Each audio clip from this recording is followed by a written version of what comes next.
Hello everyone, आशा करता हूं कि आप सब ठीक होंगे। आज का हमारा जो टॉपिक है वो 9th और 11th क्लास के लिए है। 9th क्लास में तो ये जो टॉपिक है ये बिल्कुल अलग से दे रखा है। झील वाला जो टॉपिक है, झीलें जो हम पढ़ते हैं उनके बारे में अपतंत्र का लास्ट टॉपिक दे रखा है उसके अंदर 9th क्लास में। लेकिन 11th क्लास में जो झील वाला जो टॉपिक है वो अलग से नहीं दे रखा है, लेकिन फिर भी हम इसको करेंगे 11th क्लास में ताकि कुछ नॉलेज बढ़े। और साथ में जो बीच बीच में नदियों के साथ में बता रखा है झीलों के बारे में, उसके बारे में भी हम इसके बारे में जान सके। तो चलिए ये अपना टॉपिक शुरू करते हैं। सबसे पहले जानते हैं कि झील क्या होती है भाई। तो देखिए, झील का मतलब होता है ये जो पृथ्वी का जो धरातल होता है ना, पृथ्वी की जो ऊपरी सतह होती है, मान लीजिए ऊपरी सतह है, स्थलमंडल की ऊपरी जो सतह होती है, इस ऊपरी सतह के ऊपर ये जो ऊपरी सतह लिख देता हूं मैं, ऊपरी जो सतह है ना, इस ऊपरी सतह के ऊपर कोई गर्त वाला हिस्सा, गर्त यानी कि गड्ढा बना हो, एक लंबा और चौड़ा गहरा गड्ढा यहां पर बना हो, तो उस गहरे गड्ढे के अंदर जब एक विशाल जल राशि यानी कि जो जल की मात्रा है वो अधिक हो, तो उसको हम क्या बोलते हैं भाई, उसको हम झील बोलते हैं। ठीक है, तो पृथ्वी की ऊपरी सतह के ऊपर एक गर्त वाला हिस्सा, एक गर्त वाला भाग जहां जल जमा हो, जहां जल की जो मात्रा है वो अधिक हो, उसको हम क्या बोलते हैं, उसको हम झील बोलते हैं भाई। ठीक है, समझ में आ गया होगा। अब आगे बात करते हैं कि जो झीलें होती है ना वो कितने प्रकार की होती है, किस प्रकार हम उनका अध्ययन करते हैं। तो देखो, झीलों में क्या होता है, झीलों में एक तो ये देख सुना है हमने कि झील में पानी जो होता है वो 12 महीने रहता है पानी। ठीक है, तो उसको हम बोलेंगे स्थायी झील। ठीक है, वो तो स्थायी झील होगी। और एक होता है जिसके अंदर पानी कभी कभार रहे, या फिर हम ये कहें कि वर्षा ऋतु में उसके अंदर पानी की मात्रा हमें नजर आए। ठीक है, तो वो मौसमी झील हो सकती है। ठीक है, मौसमी झील हो सकती है जो बारिश के पानी पर निर्भर कर रही होती है। ठीक है, यानी कि वर्षा का पानी उसके अंदर होता है या वर्षा ऋतु में उसमें पानी होता है, तो स्थायी झील हो गया और मौसमी झील हो गया भाई। अब बात करें कि झीलों का जो निर्माण है वो किस प्रकार होता है। तो झीलों के निर्माण की अगर मैं बात करूं ना, तो झीलों का एक तो निर्माण हो गया प्राकृतिक रूप से हो सकता है। प्राकृतिक रूप से जैसे जो भूगर्भ के अंदर जो हलचल हुई थी, पृथ्वी के आंतरिक भाग में जो हलचलें हुई थी ना, उन हलचलों के कारण जो प्लेटें, हमने प्लेटों के बारे में पढ़ा था ना, जो प्लेटें आपस में टकराती है और उसके कारण कोई बरंस की कंडीशन बन जाए और एक पृथ्वी का हिस्सा नीचे की तरफ धंस जाए और वहां पर पानी जमा हो जाए, तो झील बन जाती है। पहला का हो गया निर्माण का। ठीक है, दूसरा हम ये भी बात कर सकते हैं कि जो हिमानी होती है ना, हिमानी यानी कि बर्फ जो है, हिमनदी या हिमानी, बड़ी बर्फ की एक विशाल राशि जो हम कहें। ठीक है, पर्वतीय क्षेत्रों के अंदर या बर्फ की जो चादर होती है, बर्फ की चादर जो होती है वो क्या करती है, वो करती है अपर्दन भाई। ठीक है, किसी क्षेत्र का कटाव करती है और उस कटाव करने के बाद उस क्षेत्र में फिर बर्फ जो है ना, वो बर्फ वहां पर इकट्ठी हो जाती है और एक समय के बाद वो पिघलना शुरू करती है और पिघलने के बाद यहाँ पर पानी इकट्ठा हो जाता है, जिससे झील का निर्माण होता है। ठीक है, एक ये तरीका भी होता है। एक होता है कि मान लीजिए किसी भी तटीय क्षेत्र, तट वाले क्षेत्र की मैं बात कर रहा हूं। तट का मतलब होता है जो स्थल और समुद्र का जो एक मिलन होता है, स्थल और समुद्र का। ठीक है, खास करके हमारा, आप लोगों को पता होगा, ये प्रायद्वीपीय भारत जिसके बारे में हमने पढ़ा है। यहाँ पर क्या है, बंगाल की खाड़ी यानी कि यहाँ पर पानी है, ये अरब सागर यहाँ पर पानी है। ठीक है, और ये हो गया स्थल भाग। यहाँ पर क्या कहते हैं, तट भाग के पास में ना कई बार क्या होता है कि नदियों के द्वारा या फिर अपर्दन के द्वारा, लहरों के द्वारा किसी कारण से यहाँ पर ये हिस्सा जो होता है कट फट जाता है, यानी कि टूटा हुआ होता है। ये मान लीजिए यहाँ से टूटा हुआ हो या फिर इस प्रकार से टूट गया हो, यानी कि अंदर की तरफ यहाँ पर गर्त बन गया हो, गड्ढा बन गया हो, और जो समुद्र का पानी है वो इसके अंदर जाकर के इकट्ठा हो गया हो। तो इस प्रकार की झीलों को हम क्या बोलते हैं, लैगून झील बोलते हैं। ठीक है, लैगून झील। इनमें क्या होता है कि यहाँ से है ना, इनके अंदर पानी जमा हो जाता है, फिर बालू के अवरोध, बालू रेत के द्वारा इनके साथ में समुद्र और इसके बीच में, इस पानी के बीच में एक दीवार बन जाती है, एक बाधा बन जाती है। ठीक है, और वो यहाँ पर एक झील का निर्माण हो जाता है, तो उसको हम लैगून झील भी बोलते हैं। ठीक है, एक ये हो गया। एक होती है गोखुर झील। गोखुर झील, गोखुर झील के निर्माण में क्या होता है, हमने पढ़ा है नदियों के बारे में, आपने कभी पढ़ा हो तो नदी जो होती है, हमने पढ़ा था कि जब नदी पर्वतीय क्षेत्रों से उतर करके मैदानी भागों में प्रवेश करती है ना और एक लंबा मार्ग तय करती हैं, तो जब उनके मार्ग में बाधा आनी शुरू हो जाती है, रुकावट आनी शुरू हो जाती है, यानी कि कोई पर्वतीय चट्टान, बड़ी पर्वतीय चट्टान की बात करो, पर्वत नहीं, पर्वतीय चट्टान या कंकड़ पत्थर उनके मार्ग में जब बाधा बन जाते हैं, यहां से नदी आ रही है, ठीक है, बाधा बन गया तो ये नदी क्या करेगी, ऐसे घूम जाएगी, ठीक है, घूमने के बाद फिर ऐसे आगे की तरफ जाएगी और फिर वो सीधी हो जाती है, ऐसे ऐसे बहने शुरू कर देती है, ठीक है, फिर आगे चल के कोई बाधा आ गई तो ये फिर घूम जाएगी, ठीक है, और फिर आगे चल करके फिर सीधी हो जाएगी, ठीक है। तो ये नदी जो इस प्रकार क्या कहें हमें, सर्प की भांति बल खाते हुए चले, ठीक है, बल खाते हुए चले, तो उसके बाद यहाँ पर क्या बन गया, एक मोड़ बन गया, एक विसर्प का निर्माण हो गया। फिर कहता है कि समय के साथ क्या होता है कि मान लीजिए कभी नदी में बाढ़ आ जाए और नदी का बहाव तेज हो जाए, तो यहां से क्या होता है, ये जो चट्टान है ना, ये जो रुकावट है, इस रुकावट को काट देती है किसी कारण से, और नदी यहां से ना बिल्कुल फिर सीधी हो जाती है, ऐसे मिल जाती है, ठीक है, ये धारा फिर अगली धारा में ऐसे मिल जाती है और नदी सीधी हो जाती है, और नदी का कुछ पानी जो है इस क्षेत्र में जमा हो जाता है, ठीक है, तो इसको बोलते हैं गोखुर झील, क्योंकि इसकी आकृति है ना गाय के खुर जैसी होती है, इसीलिए इसको गोखुर झील बोलते हैं। तो ये कुछ झीलों के निर्माण के बारे में था कि झीलों का निर्माण होता किस प्रकार से है, ठीक है भाई। अब आगे बात करते हैं, देखो कुछ झीलें जो होती है ना वो प्राकृतिक होती हैं, हमने पढ़ा, जिस प्रकार ये मान लो इस प्रकार की झील बनी प्राकृतिक हो गई, ठीक है, लेगून बनी ये प्राकृतिक हो गई, बर्फ की चादर कटाव से बनी ये प्राकृतिक हो गई, ये स्थायी जो हमने पढ़ा ना भूगर्भीय हलचलों के कारण, वुलर झील का निर्माण भूगर्भीय हलचलों के कारण हुआ था, ये स्थायी हो गई, ठीक है, स्थायी झीलें होती हैं। कुछ झीलें होती हैं जो मानव निर्मित होती हैं, ठीक है, मानव निर्मित झीलें। मानव निर्मित झील का निर्माण किस प्रकार होता है कि मनुष्य अपने क्रियाकलाप के द्वारा किसी क्षेत्र को काट छाट दे, ठीक है, या फिर दूसरा होता है जो सबसे बड़ा है वो है बांध, बांध बनाए जाते हैं नदियों के ऊपर, ठीक है, किसके लिए, जल विद्युत के लिए, जल से बिजली बनाने के लिए बांध का निर्माण किया जाता है भाई, ठीक है, और उस बांध के निर्माण के लिए बड़ा क्षेत्र होता है, उसमें विशाल राशि होती है, जल की विशाल जल राशि, विशाल राशि होती है, तो उसको हम क्या बोलते हैं, उसको भी हम क्या बोलते हैं, झील बोलते हैं, ठीक है। जैसे गोविंद सागर झील, ये बाघा नांगल परियोजना जो है ना उसी का नाम है, ठीक है, तो ये क्या है, झीलें हैं, मानव निर्मित झीलों का उदाहरण होगा, ठीक है भाई।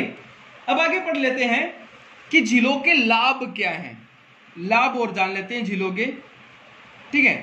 देखो सबसे बड़ा लाभ क्या है, हमने पढ़ा है कि जब भी हमने किसी नदी के बारे में पढ़ा है ना, तो नदी का जो उद्गम है, ठीक है, नदी जहां से निकलती है वो कहां से निकल रही है, झीलों से निकल रही है। तो पहला लाभ क्या हुआ, नदियों का उद्गम स्थल होती हैं झीलें, ठीक है, नदियां निकलती हैं वहां से। उसके बाद दूसरा क्या होता है, मान लीजिए कभी बाढ़ की कंडीशन बन जाए, बारिश जो है, वर्षा जो है वो बहुत अधिक हो जाए, तो क्या कहता है कि ये जो झीलें होती है ना, ये झीलें उस पानी को अपने अंदर इकट्ठा कर लेती हैं, यानी कि बाढ़ से हमें बचाती हैं। आगे बात समझ में। तीसरा, मान लो कभी सूखे की कंडीशन बन जाए, बारिश कम हो, तो कहता है कि नदियों के अंदर पानी का जो संतुलन है ना वो यही बना करके रखती हैं, क्योंकि बारिश तो हुई नहीं तो पानी कहां से आता रहेगा, इन झीलों से आता रहेगा, पानी का संतुलन बना करके रखती हैं, ठीक है।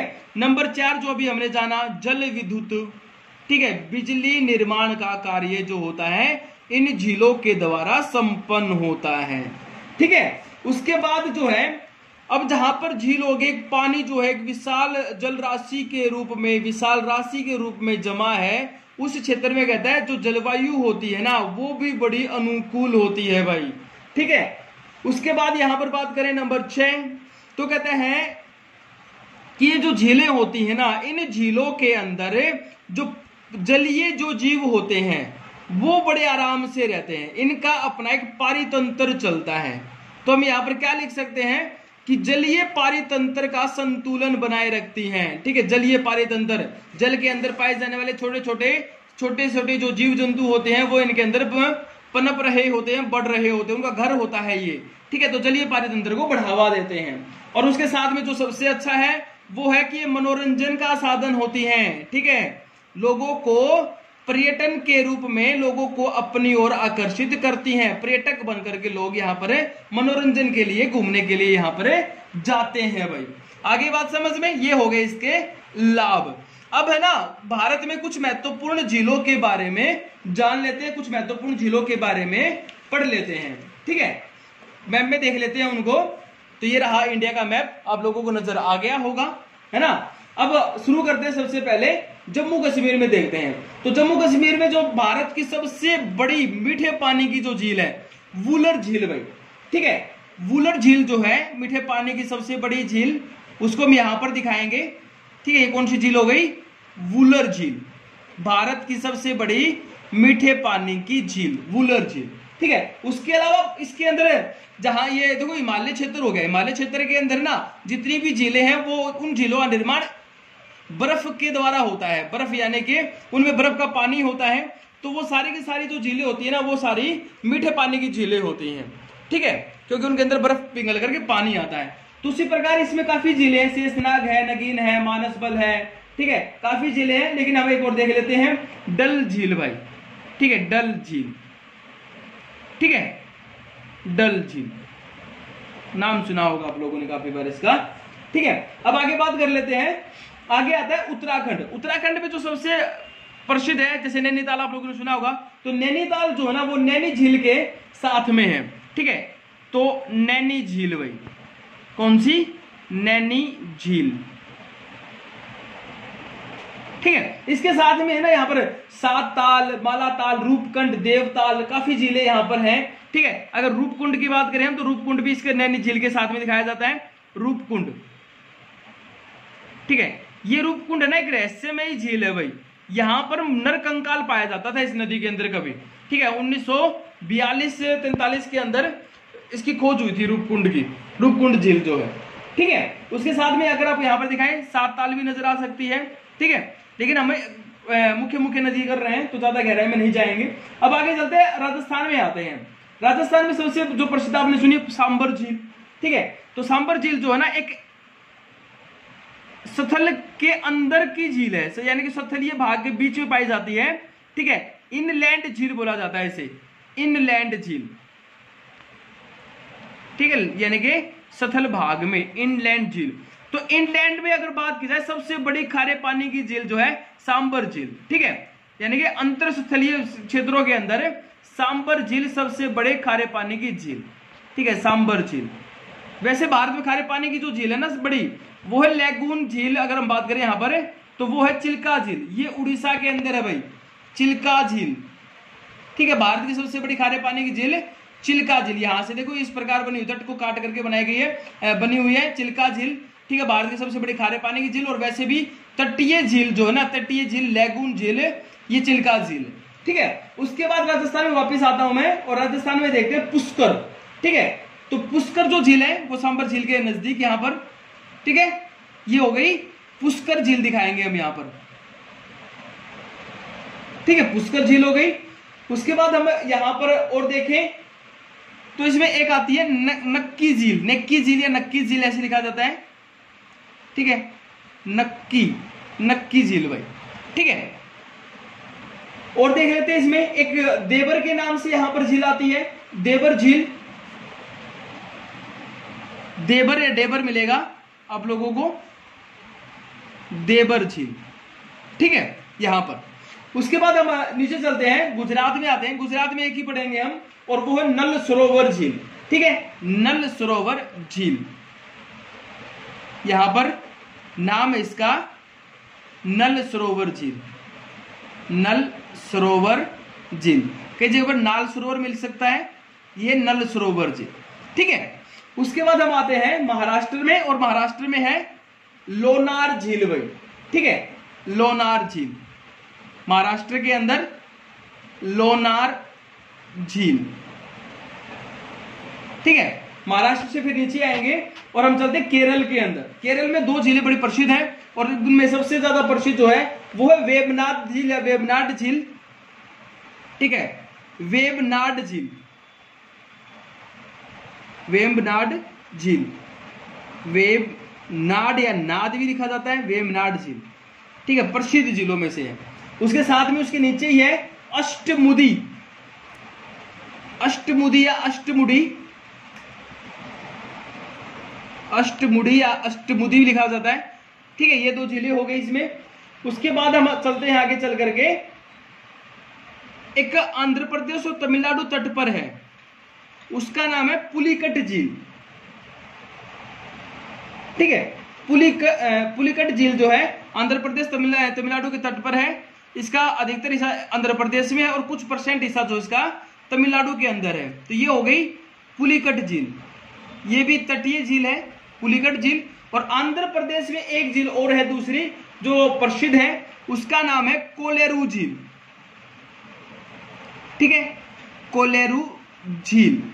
ठीक है भाई। उसके बाद हम बात करते हैं तेलंगाना की। तो तेलंगाना में जो प्रसिद्ध झील है उसका नाम है उस्मान झील।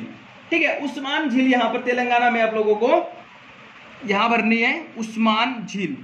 ठीक है, यहां पर मैं लिख देता हूं उस्मान झील। ठीक है, इसके साथ में एक झील और दिखाई जाती है, हुसैन सागर झील दिखाई जाती है। ठीक है, तो वो भी दिखा देते हैं, हुसैन सागर झील। हुसैन सागर झील। तो यहां पर हो गया आंध्र प्रदेश की हो गई, तेलंगाना हो गया, उड़ीसा भी हमने कर लिया है। ठीक है, अब हम सिक्किम में चलते हैं। सोंगमो झील है सिक्किम में, सोंगमो झील। ठीक है, उसके बाद हम पूर्वोत्तर भारत में चलते हैं और यहां पर जो पूर्वोत्तर भारत की जो सबसे बड़ी जो झील है ना वो है मेघालय मणिपुर के अंदर, और मणिपुर में उसका नाम है लोकटक झील। ठीक है, लोकतल या लोकटक के नाम से लोकटक झील। ठीक है, पूर्वोत्तर की मीठे पानी की झील सबसे बड़ी लोकटक झील मेघालय के अंदर है भाई ये, सॉरी मणिपुर है, ये मणिपुर के अंदर है। और उसके बाद ना एक मेघालय में भी दिखाई जाती है, मेघालय में नॉकरेक झील। ठीक है, मेघालय, और ये इसका नाम आएगा नॉकरेक झील। ठीक है, तो ये कुछ प्रसिद्ध झीलें थी भारत की जो हमने इस मैप में भरी है। एक बार आप खुद ट्राई कीजिएगा ताकि आप लोग अच्छी प्रकार से इसको कर सके। वीडियो को ध्यान से देखें, अपनी बुक के अंदर इसके बारे में कुछ पढ़ें, मैप खुद भर के देखें एक बार। अगर फिर भी कोई दिक्कत रहती है तो मुझे कमेंट बॉक्स में जरूर बताइए, और वीडियो आप लोगों को कैसी लगी ये भी कमेंट बॉक्स में जरूर बताइए। Thank you.